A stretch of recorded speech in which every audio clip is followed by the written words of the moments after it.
Welcome to Self-Taught, where former foster youth, like myself, share our real-life experiences with sex, health, and life. Hosted by the Reproductive Health Equity Project, these are some conversations we wish we'd had earlier.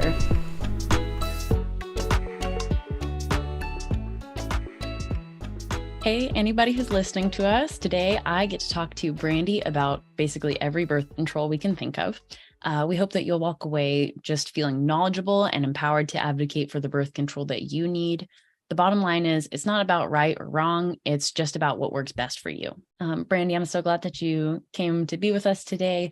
I think what's going to make this episode different from just a typical birth control class or any kind of sex ed class is that we're going to be talking about our own personal experiences rather than just offering by the book answers.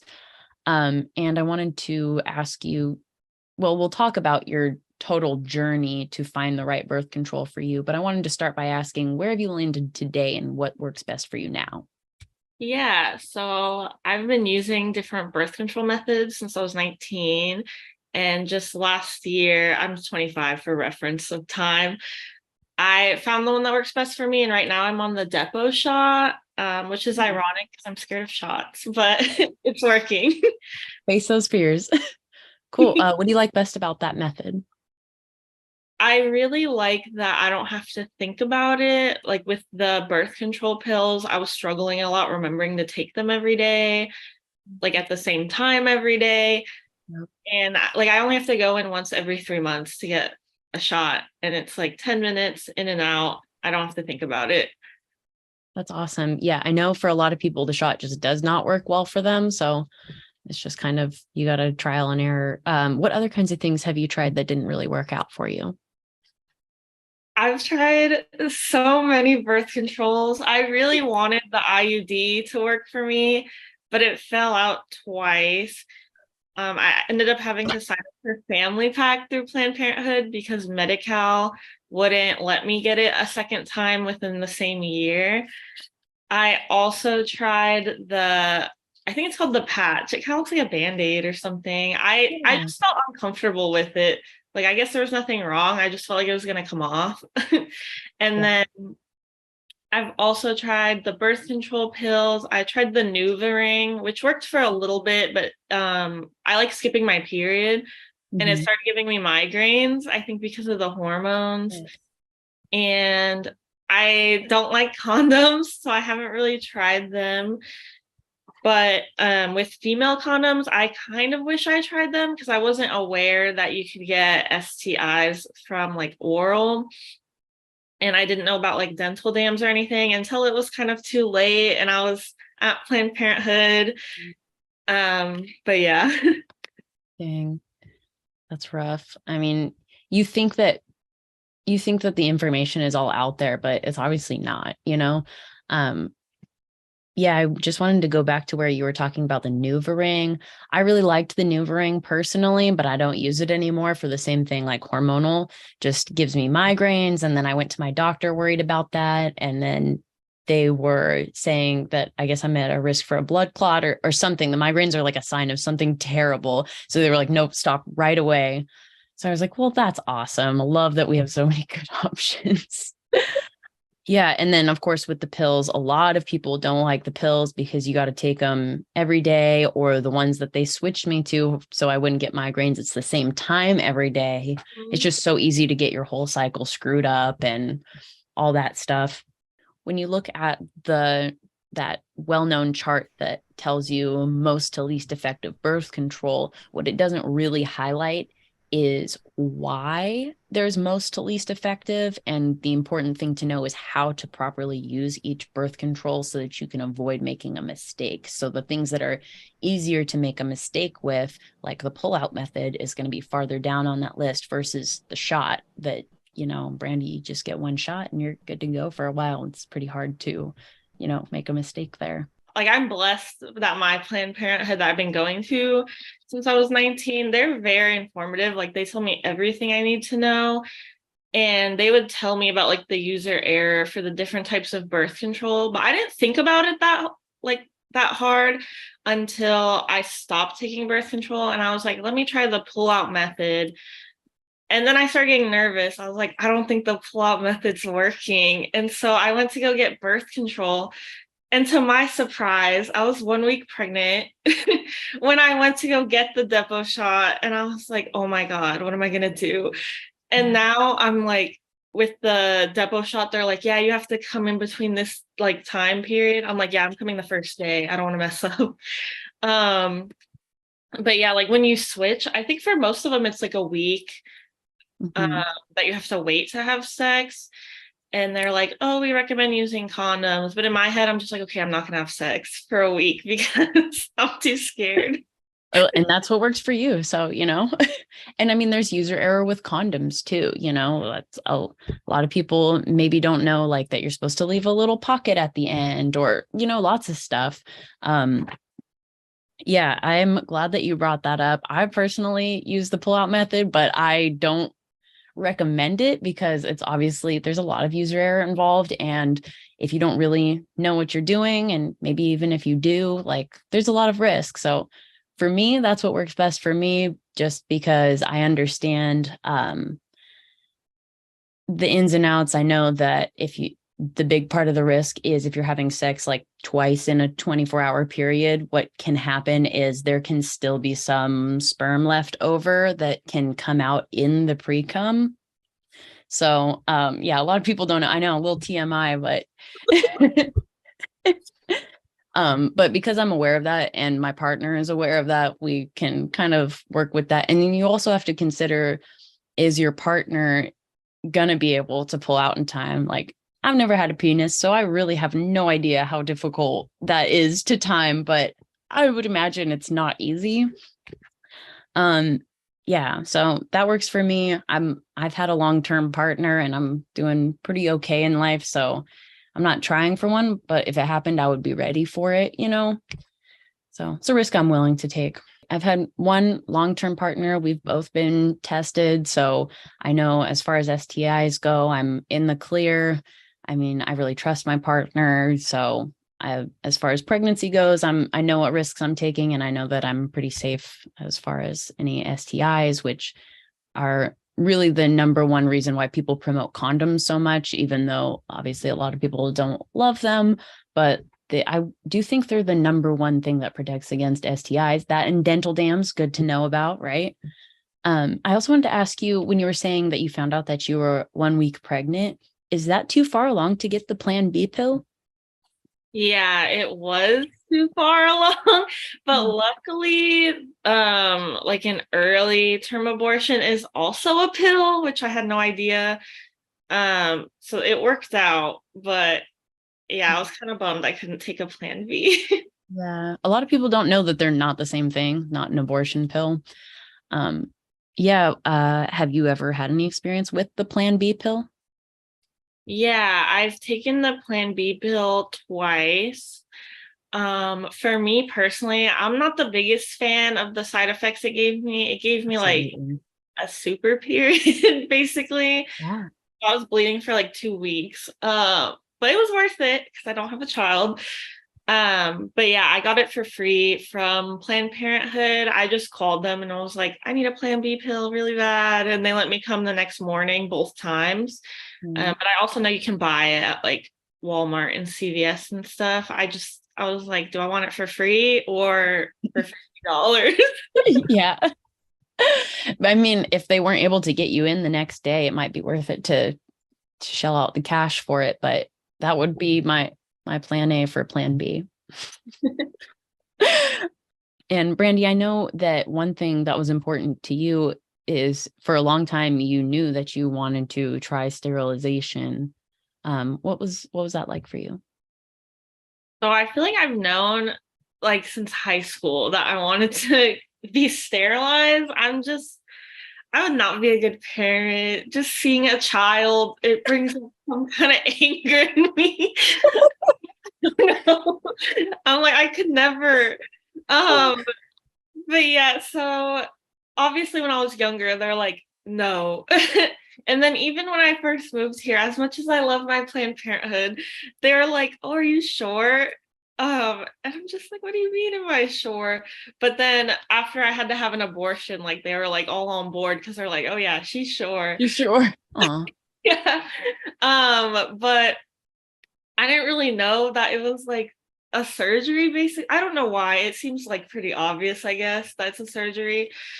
Um, so I'm kind of too scared because I think what they said is they put you under anesthesia, which is an IV that stays in you. I didn't know that. I was like, oh, I don't like that. And then you're like awake and they basically do like a C-section type thing on you. And then they go in there and I'm just like, I don't know. I don't think I'm ready for that. And like I Absolutely. had a friend who got sterilized, like a male friend and a female friend. And when they were describing it to me, I was like, yeah, I'll wait till I like grow the strength to do that. Because that sounds intense. I love the other day when you're like, I got to grow the balls first before I get my tubes tied. That made me laugh really hard. Brandy, are there any myths on this subject that you can bust for us? Yeah, one of the big ones is I know a lot of people under 18 are interested in getting birth control, and you don't need your parents' consent. I can obviously only speak for Planned Parenthood because I've been there a lot, but they'll even offer to call you saying that it's your doctor's office instead of saying like, oh, it's Planned Parenthood. And to get birth control, like you need a prescription for some of them. You don't need your parents to come with you to come get it. Um, but yeah, and sometimes they'll even give it to you like in the office. Like when I got the pills, they just gave me this bag full of like 6 months of pills right away. So you don't have to go necessarily somewhere else and like kind of raise suspicions. They'll give you like free condoms, just like whatever you think is appropriate for you. Yeah, no, I think that's really important to highlight. Something that I didn't even know until I worked here for REP was that. And around that time, one of my coworkers, she was only 16 and she was asking me for help to see if I could like help her get birth control. And I was like, I mean, I'll totally help you, whatever you need, but you don't need your parents' permission. And she was trying to plan it so that she could get the ring or something. She was waiting till her parents went out of town to try to, and I was like, I mean, if you want to, if that makes you feel better, but you don't have to do all that. Like you have every right to do it on your own. And she was like, really? So I was really glad I could help somebody just by knowing that. Cause I'm not 18. So I thought, I don't know if that's going to help me, but man, the more you know. I feel like the ring, if you're under 18, wouldn't be the sneakiest option because I think you have to leave the extra ones in the fridge. Oh yeah. You do have to refrigerate them, huh? I wonder if I'm remembering that right. Hopefully she That has a fridge in her room. in the back of my head, I'm like, if I was a sneaky teen, that would not be my first choice. Maybe it was the IUD or something. I think she wanted a couple days to recover. Maybe that's what it was. It was like a year or two ago. Been here for a minute, but yeah. Yeah. Also good to know you have to refrigerate the ring. So when it comes to birth control, as it should be a shared burden, in my opinion, how do you kind of share that burden? How do you bring up the conversation earlier rather than later? Yeah, another myth is that it's the woman's responsibility to basically carry the burden of birth control. I personally, I feel like if I go with like someone who's a man and they're not prepared, they don't have condoms, I don't want to be with them because then they don't care about what's going to happen to me. They're not prepared to like prevent STIs and things like that. But I do know like a lot of other women who do carry condoms because they don't want to use another form of birth control or they're very cautious of like STIs. But I don't know. I just personally feel like it shouldn't be all on us, like all our responsibility just because we're the ones that can get pregnant. I'm like, it's kind of like a two-way street. Like it takes two people to create a pregnancy. I was also thinking about your dynamics with your doctor, and fortunately you really trust him or her, or you trust your doctor's office. So fortunately you really trust them, and in a way that's its own power dynamics when it comes to birth control, because a lot of people get pressured into certain things or get pressured out of certain things. So that's kind of where I was going with that. But also if there's anything else that you have to add in interpersonal. I got really lucky with the Planned Parenthood location I go to. I feel like most of them are really nice, like in San Diego anyways, but I feel like they respect me. I feel more comfortable, obviously, because it's a lot of women. I think I've only seen one male the entire time that I've been there, but that's not the case for everybody. I know, like with other like medical practices, like with my therapist, I've switched like over 30 times because if I like feel a certain vibe or they're not giving me the information I need, I'm like, I have to leave. I can't be here. Or even right now, like with my partner's dentist compared to my dentist, they just got their wisdom teeth pulled and didn't give them any aftercare instructions. And I was like, you need to switch dentists because this is ridiculous. But that's what I would do with like, especially with sexual and reproductive health. I'm like, if they're not, I don't know, if they're not doing their job in a way that makes you feel comfortable there, if you're able to, you should switch because like at the end of the day, even if you have Medicaid, like you're paying them. So they should be doing like a good job making you feel comfortable and making you feel like you know what's going on. But also I'm kind of a forceful person. So I know that's not comfortable for everyone to do. Some people are like, I just want to go and leave. And then also like with like personal relationships or like romantic relationships, I feel like for me, the power dynamic is a lot different. Everyone always jokes like, oh, I wear the pants in the relationship, like when I'm with a man, because I'm very outspoken. I'm like, nope, I have the vagina. I'm the one in control because I'm the one taking all the risks. So, Yeah. yeah. And I'm just like, I tell them like, oh, I'm not comfortable with this. I don't like this. And like there was a situation where like I identify as like I think it's called demisexual where I'm not it's basically like asexual where I don't really care that much about sex but like sometimes I do if I'm in a relationship um and one of my partners like did not want to respect that so I just broke it off with them. I was like I don't care what you have to say. And we were dating for years, like a long time, and I was like no, I'm done. So I would just say like I don't if you're like outspoken, just be like, no, just like don't put up with what other people want you to do. Because at the end of the day, it's your body.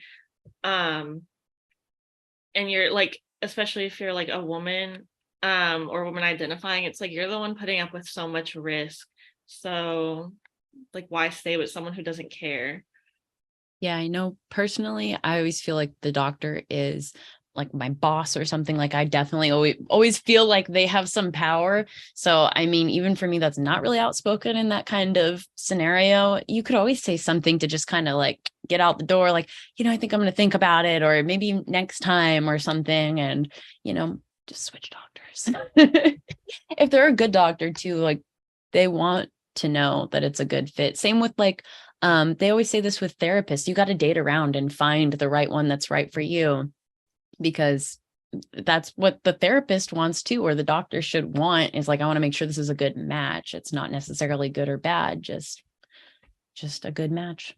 I feel like also like when you're dating someone, you should have a conversation early about like where you both stand on stuff like that. Like I know it's kind of awkward, especially if it's like a new relationship, but that's what I do. I'm like, oh, so if I were to get pregnant, like what are your thoughts? Just to kind of know if we're like on the same page or not. Cause I feel like that can create problems like later down the line.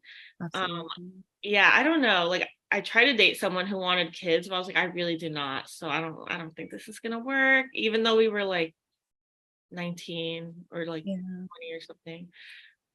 I mean, I know doesn't sound super sexy to be having those conversations ahead of time. But maybe this is just my personal opinion. Now that I'm older and a little bit less awkward teenager-y, I mean, that really is the most romantic thing. Like to me, the best sex is romantic sex. And the most romantic thing is like being on the same page, being comfy with your partner, laughing and giggling about the uncomfortable stuff, but saying it, that's the best for me. I definitely just want to say, make sure that you trust your partner with whatever kind of birth control method you guys are using. A very good friend of mine who will remain nameless, his partner let him know that she was on the pill and they were long-term partner. But I think if he looked back, he would say that he didn't fully trust her. And after about like the 10th time of them breaking up, she called and said that she was pregnant and that she had forgotten to take her pill during those times when she was supposed to be on the pill.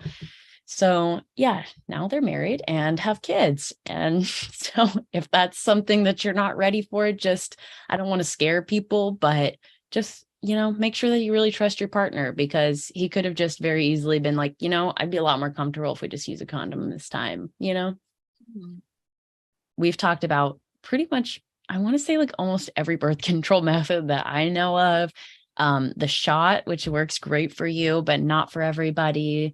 I think we didn't talk about the implant that goes in your arm, but now you know it exists and you can look into it more yourself. We talked about pills, NuvaRings, female condoms, dental dams, sterilization, everything, power dynamics and trust. And just know that this decision is yours and it's not about right or wrong. Like, it's just about knowing yourself and what's going to work for you.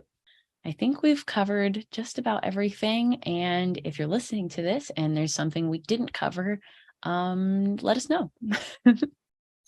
And also, thank you, Brandy. Really, really appreciate your time. And you're just an enjoyable person to talk to. And I always love finding out all the things that we have in common. Thank you. Thanks for stopping by. To hear more and support our cause, like this video and subscribe to our channel. And check out fosterreprohealth.org for more resources.